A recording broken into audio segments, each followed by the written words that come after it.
네, 알기 쉬운 생활법령부터 시작해 보겠습니다. 자, 두 분께 먼저 질문부터 좀 드리도록 할게요. 두 분은 군 시절에 사회에 있는 가족, 친구들과 어떻게 연락을 하셨을까요? 아마 우리가 이렇게 알고 있는 대답을 하실 것 같긴 하지만 김서원 변호사님 어떻습니까? 네, 뭐 제가 그 입대했을 때 이제 99년도였는데, 네. 예, 그때는 뭐 특별히 그 외부와 소통할 수 있는 수단이 이제 편지밖에 없었기 편지밖에 때문에, 없었어요? 예, 편지를 뭐 주고 받았습니다. 아, 네네. 자주 많이 받으셨나요? 뭐 처음에는 많이 오긴 했는데 나중에 되니까 안 오더라고요. 그렇군요. 편지밖에 없다라고 하셨고 최종인 변호사님은 어떠셨어요? 저는 이제 군복무를 그 미군 부대에서 카투사로 복무했거든요. 예. 카투사는 이제 일과 시간이 끝나면 네. 외부로 외출할 수가 있어요. 그럼 저 아. 외출해서 공중전화 같은 거 공중전화? 네, 외부랑 소통했습니다. 그렇군요. 편지와 공중전화. 자, 근데 요즘은요, 이 편지나 공중전화 때문에 마음 졸일 일이 좀 없어졌다고 합니다. 바로 군대 내에서 휴대전화 사용이 가능해졌기 때문인데요. 오늘 알기 쉬운 생활법령에서는 이 병사들의 휴대전화 사용에 대해서 이야기를 나눠보도록 하겠습니다. 자, 일단 두 분은 뭐 휴대전화 사용 군대에서 할 수 있다 생각도 못 하셨겠죠? 네. 자, 일단 병사들의 휴대전화 사용 언제부터 가능해진 건지 좀 살펴볼까요? 예, 이게 뭐 사실 그 이전에 이제 휴대전화나 이런 게 금지가 됐었는데 사실 네. 뭐 법령이 사실 명확하지는 않았었어요. 그래서 뭐 기본권 침해 뭐 이런 게 말이 많았고 사실 헌법에 따르면은 이 국민의 기본권 뭐 이제 특수한 이제 어떤 권력 관계 있기는 하지만 네. 군인 같은 경우 신분 관계 있기는 하지만 어쨌든 기본권을 제한하려면 또 법률이 필요했었는데 네. 이 휴대폰 사용에 대한 뭐 이런 것들이 좀 명확하지는 않았습니다. 예. 그래서 이제 한 몇 년 전에 군인의 지위 및 복무에 관한 기본법이라는 법률이 제정이 됐어요. 그래서 10조에서 군인의 기본권과 제한해서 군인은 대한민국 국민으로서 일반 국민과 동일하게 헌법상 보장된 권리를 가진다. 네. 다만 이제 제1항에 따른 이제 기본권은 법률에서 정한 군인의 의무에 따라서 군사적 직무의 필요성 범위에서 제한될 수 있다. 이렇게 해서 이제 명확하게 국민의 이제 그 군인들도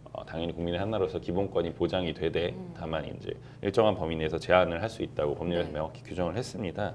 그래서 이 어떤 법령이 이제 시행되고 그 이후로 이제 여러 가지 뭐 군인권 연구소라든지 국방부가 여러 가지 그 이제 회의를 거치면서 네. 결국 이제 뭐 허용을 하게 된 거라고 보여지고요. 그래서 지금 현재 군인 휴대전화 사용은 2018년 4월부터 네. 국방부 직할 4개 부대를 대상으로 해서 시범 운영을 한 후에 네. 올해죠. 올해 4월 1일부터 병사들의 일과 후 휴대전화 사용을 전면 허용하게 됐습니다. 그래서 병사들의 사회와의 소통 창구 마련과 군복무관 자기 개발 그리고 구직 활동 여건 보장 등을 위해서 휴대전화 사용을 허용하게 되었습니다. 그렇군요. 자, 그렇다면 이 병사라면 이제 2등병부터 뭐 직급 계급 굉장히 많지 않겠습니까? 누구나 휴대전화를 소지하고 사용할 수 있게 되는 건지 아니면 사용하는 시간도 따로 정해져 있는 건지 좀 알아보도록 할까요? 최 변호사님? 예, 그 병사의 계급과 상관없이 휴대폰을 사용할 수 있습니다. 예. 현재 휴대전화를 사용할 수 있는 시간은 평일 오후 6시부터 밤 10시, 그리고 휴무일 같은 경우에는 오전 7시부터 밤 10시까지인데요.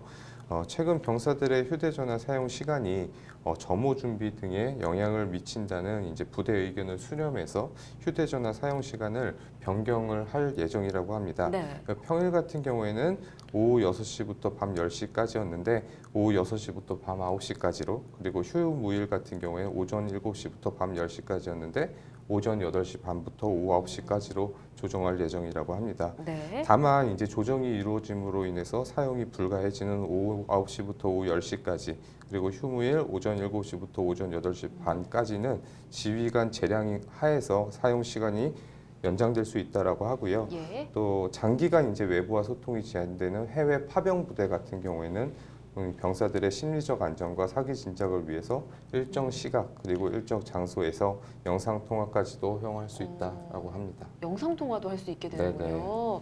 와, 정말 좋아졌습니다. 자, 군대라면 또 기밀 유출에 대한 위험이 있지 않겠습니까? 보안이 굉장히 철저해야 될 텐데 사진 촬영 뭐 이런 부분은 조금 제한이 있지 않을까 싶은데요, 김 변호사님. 예, 물론입니다. 뭐 병사들 휴대전화로 인터넷 검색이나 음성 통화, 문자 송수신 정도만 사용이 가능한데요. 네. 이제 또 아까 말씀드렸던 군인의 지위 및 복무에 관한 기본법에서 통신의 비밀 보장이라는 조항이 있습니다. 여기서 이제 서신 및 통신의 비밀을 침해받지는 않지만 예. 뭐 작전 등 주요 임무 수행과 관련된 이런 뭐 군사 보안에 저촉되는 사항은 통신 수단 및 우편물 등을 이용해서 뭐 누설하여서는 아니 된다 이런 네. 조항이 있어요. 그래서 군사 통제 구역이나 뭐 사진 촬영 금지 대상 시설 장비, 그밖에 부대장이 지정한 장소에는 사용이 금지되고요.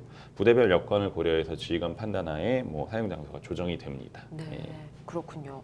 알겠습니다. 만약에 이러면 절대 안 되겠지만 촬영이나 녹음 등으로 기밀을 유출했다 이렇게 되면 어떤 처벌을 받게 될지 좀 알아보고 싶습니다. 어떻습니까? 예, 이게 뭐 군사 기밀 누설 같은 경우에는 군형법상 엄격하게 처벌이 되고 있고요. 그렇죠. 뭐 너무 당연한 얘기죠. 그래서 예. 군형법 80조에서 군사상 기밀을 누설한 사람은 10년 이하의 징역이나 금고에 처하게 돼 있습니다. 그래서 상당히 엄중한 처벌을 받고 있기 때문에 네. 이 군사 기밀에 해당하는 사항을 뭐 촬영한다거나 해서 뭐 SNS에 올린다거나 네. 그런 경우에 심각한 처벌을 받을 수 있으므로 이제 자제하는 것이 좋을 것 같습니다. 그렇죠. 굉장히 심각한 문제입니다. 10년 네네. 이상이라고 예. 해주셨는데 엄중한 10년 처벌을 이하의 징역이나 10년 금고. 이하의 네, 네, 네, 네. 징역, 네, 엄중한 처벌을 받게 된다는 거 알아두셔야 될 것 같고요.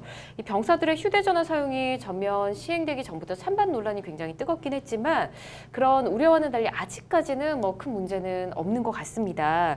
근데 뜻밖의 부분에서 문제가 좀 불거졌다고 하는데 병사들의 도박 문제라고 하네요. 인터넷 도박 군인들이 하면 안 되는 거 아닌가요? 그렇죠. 뭐 예. 도박은 뭐 군인뿐만 아니라 뭐 일반인들도 해서는 안 되는 건데요. 예. 이제 한국국방연구원의 조사에 의하면 휴대전화 사용이 병사들의 소통 여건 개선과 심리적 안정에 상당히 긍정적인 측면으로 작용했다라고 합니다. 예. 다만 이제 그런 측면에서는 이제 장점이 있었지만 역시나 우려했었던 부작용도 있었는데요. 아까 말씀하셨던 이제 군사기밀 유출 같은 보안 사고는 사실 발생하지 않았다고 해요. 네. 다만 이제 병사들이 휴대폰을 이용해서 인터넷 도박이나 음란 유해 사이트에 접속했던 경우가 소수 발생했다라고 합니다. 특히 최근 장기간에 걸친 고액 사이버 도박 범죄 행위가 적발되었는데요. 네. 이제 적발된 5명 가운데 한 병장은 군입대 전 940차례에 걸쳐 9,500만 원 규모의 도박을 했고 예. 입대 후에도 960차례에 걸쳐서 총 1억 8천만 원 규모의 이제 도박을 했다는 혐의를 받는 경우가 있습니다. 예. 도박을 하게 되면 이제 뭐 일반인도 그렇고 군인도 그렇고 이제 형법에 적용을 받아서 이제 1천만 원 이하의 벌금, 상습적인 도박의 경우에는 3년 이하의 징역 또는 2천만 원 이하의 벌금을 형을 받게 되고요. 군인 같은 경우에 이제 군인 신분이 있다 보니까 이제 그 형법에서 규정하고 있는 처벌 외에 이제 휴가 제한이나 근신, 뭐 영창 등과 같은 이제 군인에게 적용되는 징계도 이루어질 수 있습니다. 그렇군요. 문제가 생각보다 심각하네요. 자, 최근 해군 병사들도 이 휴대전화로 치킨과 맥주를 배달시킨 것이 드러나서 이 병사 휴대전화 관리가 제대로 되지 않고 있다라는 문제점이 계속 지적을 받고 있다고 하죠.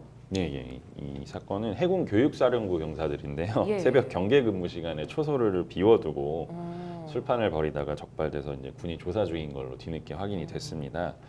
밤 근무 도중에 이제 개인 휴대전화를 이용해서 인근 뭐 호프집에서 생맥주와 소주, 뭐 치킨 이런 걸 배달시켜서 뭐 새벽까지 술판을 벌였다고 하는데요. 말도 안 되는 일이네요. 그렇죠. 예. 규정상 병사들 휴대전화 사용이 오후 10시까지로 제한되지만 예. 당시 간부들이 휴대전화를 당연히 반납을 받아야 되는데도 불구하고 미반납 사실을 전혀 알지 못했다고 해요. 그래서 이 경우에는 사실 뭐 이제 술을 마시고 이런 부분에 대해서는 군인사법 따라서 이제 내부적인 징계 아까 말씀해 주셨듯이 최 네. 변호사님이 뭐 영창이나 내지는 뭐 근신 이런 걸 받게 될 거고요. 여기서 보면 이제 새벽 경계 근무 시간에 초소를 비워두고 나갔는데 이 경우에는 이제 일종의 공무 이탈이죠. 그래서 이 군형법에 따라서 제79조 무단 이탈이라는 죄가 있습니다. 허가 없이 근무 장소 또는 지정 장소를 일시적으로 이탈하거나 뭐 지정한 시간까지 지정한 장소에 도달하지 못한 사람은 또 1년 이하의 징역이나 금고 또는 300만 원 이하의 벌금에 처해집니다. 그래서 네. 이 경우에는 어쨌든 뭐 술을 마시고 그런 행위는 뭐 형사처벌까지는 안 되겠지만 네. 군 내부적인 징계로 끝나겠지만 이런 초소를 비워놓고 하는 행위는 예, 군형법에 따라서 또 처벌을 받을 수 있는 공무이탈 행위가 되게 됩니다. 예. 정말 이런 일은 정말 심각합니다. 현재 일과 후 부대 안에서 휴대전화를 사용하는 일반 병사가 약 36만 명에 이른다고 하는데요. 아마 점점 더 많아질 것으로 생각이 됩니다. 휴대전화 사용이 군 생활 적응과 이 자기 개발에 긍정적인 영향을 미치는 부분이 분명히 있긴 하지만 이렇게 생각지도 못했던 문제점들이 나타나고 있는 만큼 그에 맞는 대책들도 하루빨리 좀 마련이 돼야 될 것 같습니다.